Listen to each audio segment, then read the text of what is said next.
Bismillahirrahmanirrahim. We saw last lectures that King Henry VIII was crowned in 1505.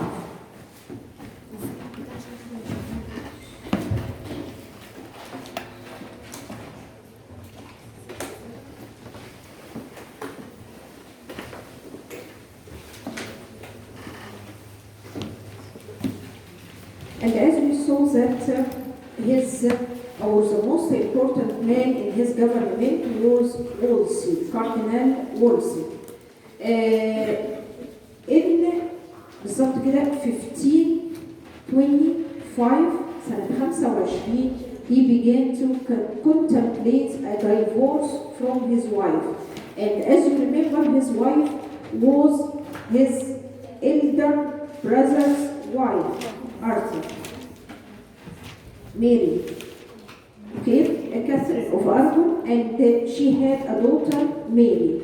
He wanted that Mary to marry Emperor Charles V, the emperor of the Roman Catholic Empire. As you remember it, the Holy Roman Empire, its emperor was Charles the Fifth.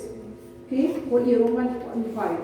And he wanted his daughter Mary to marry him, but Charles refused, as we said, when he made 4 periods of wars, as we studied it last lecture. But in 1525, he began to contemplate a divorce from his wife, Catherine of Aragon, because he had no son, he had only Mary, and she had a history of recurrent abortion, she had no son, and in 1525 she stayed for about 7 years without any pregnancy, without any son. Yani she had only Mary, and he began to contemplate that the throne or the English throne will be or will have a daughter, so that she cannot rule the noblemen and all his enemies. مش هتقدر تبقى شديدة وتقدر تحكمهم. So he began to contemplate to have a second wife at that time.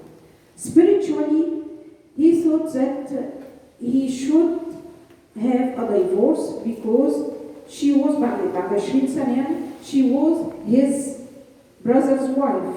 فهو spiritually ما كانش مستريح يعني. دي الأسباب اللي كانت ظاهرة، لكن في الحقيقة he had a relationship with Mary Walid, and then he had a relationship with her younger sister Anne Boleyn. He wanted to marry Anne Boleyn, and okay, and Anne Boleyn, and he couldn't marry her because he married Catherine. He should have a divorce in order to marry Anne. He wanted to have a son, so he began to contemplate how he could divorce or have a divorce, because in the Christianity he cannot divorce his wife, اللي هي Catherine of Aragon. He asked Wolsey in order to secure a divorce to Catherine. طبعا Wolsey, after having a failure in فاكرين الاميكابو جرانت اللي كان فشل في البرلمان, he wanted to have a success قدام الملك, فعايز يعمل له ويحقق له اهو بالنسبه له, فابتدى يسعى in order to have a divorce من كاثرين. طب يعمل ايه؟ طبعا Pope of Rome refused altogether.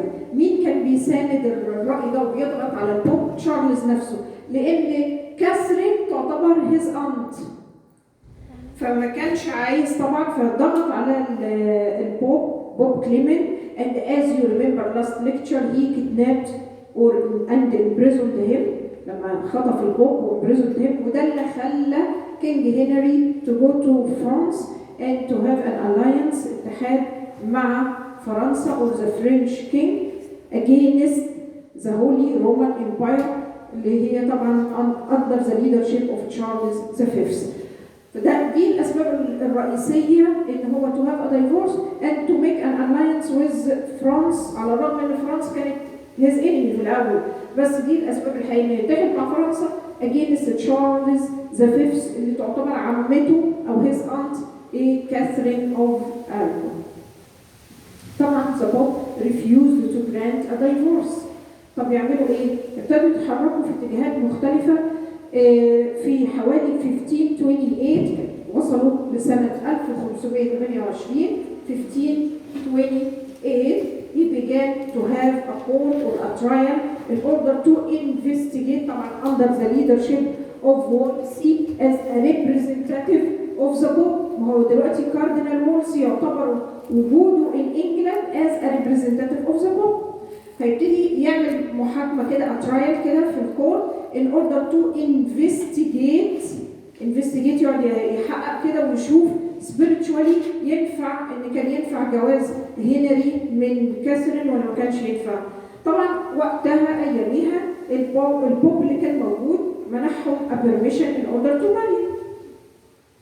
فموقف بوب كليمن غير ان هو under pressure from Charles V طبعا ضغط عليه تشارلز، غير كده he cannot give a permission والبوب preceding Pope give it يعني ما يقدرش يكسر permission البابا اللي قبل منه اداه والا هيضيع هيبه الكنيسه في روما.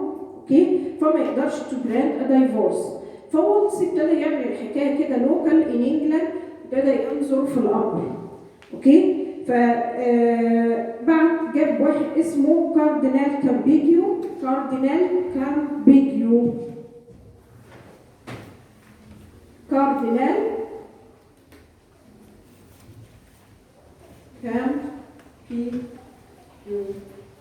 ده يعتبر representative of the Pope in England. بعد جابوا وولسي in order to investigate the divorce. هو يقعد يبصوا في الامر على اساس ان هو مبعوث من قبل البابا يبص لهم في الموضوع دوت ويشوف ويحكم بالديفورس.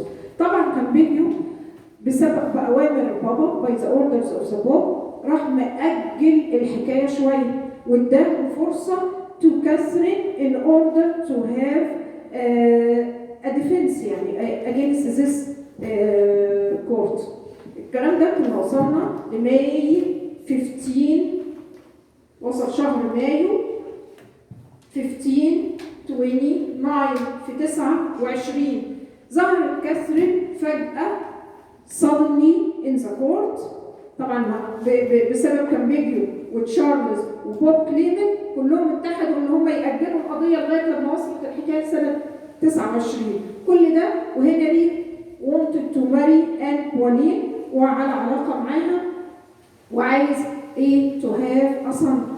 فلما وصلت الحكاية لمايو 29 1529 suddenly Catherine appeared in the court وقالت لهم could you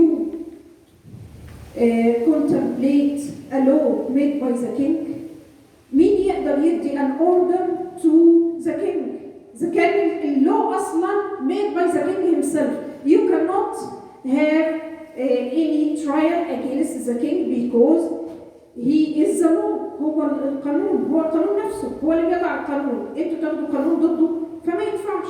فراحت مفشله لهم القضيه. So Wolsey became embarrassed in front of King Henry VIII. ده خلى موقف وولسي وحش جدا قدامه. وولسي ما يحاولش، حاول يعمل ترايل، كل ده فيلد. وقالت كاثرين ان هي ما ينفعش to have a divorce from King Henry ان هم ارتبطوا ارتباط روحي زي ما انتم عارفين ان هو عندهم عقيده ما يجمعهم الرب لا يفرقه انسان. فيو cannot make a divorce. ففشلت القضيه وبالتالي كينج هنري became very angry from Wolsey. ازاي انت سبت الامور تفلتت من ايدك لما كان بيجيو لعب بينا كده وعمل البلان الخطه دي كلها، وبالتالي القضيه فشلت. فابتدى يتهم وولسي بالتريزون، بالخيانه. and he stripped him from all his wealth. He made an attender مصادرة to all his wealth and to all his civil possessions كمان. خد منه كل وظائفه وكل فلوسه وكل قصوره وكل الثروة اللي كنا بنتكلم عليها، وكمان اتهموا charged him with treason بالخيانة. اوكي؟ في الحالة دي وولسي للأسف died when he was on his way to a trial، في طريقه للمحاكمة قبل ما يتحاكم. he died suddenly، فجأة زي ما تقولي جاله سكتة قلبية ولا إيه. الكلام ده كان في نوفمبر 1530. نوفمبر